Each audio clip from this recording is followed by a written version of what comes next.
How to fix Citi mobile app not working. Hey guys, welcome back to our channel. In this video, I'm going to show you the procedure on how can you fix Citi mobile app not working. So you could go with the basic steps first thing first, that is checking your internet connection. So open up settings onto your device. As you open up settings, you then need to go to network and internet and click on the internet connection. And here you can just go ahead and refresh or restart. That should be able to help you out. Now moving on to the other steps, what you want to do is you could also go ahead and clear your app cache and data.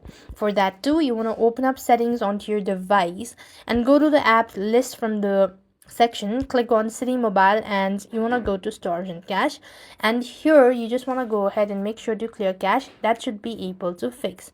Now if the issue still persists on, check for an update as well. So head over to your respective app store, and on the search bar you simply want to go ahead and type in Citi group app and update the app to the latest version. Now doing the steps might be able to help. However, if nothing works out, then you could restart your device, at the same time reinstall and update or refresh your app. That should be able to help you fix. So with that being said, we've come to an end. Thank you for watching. See you in the next video.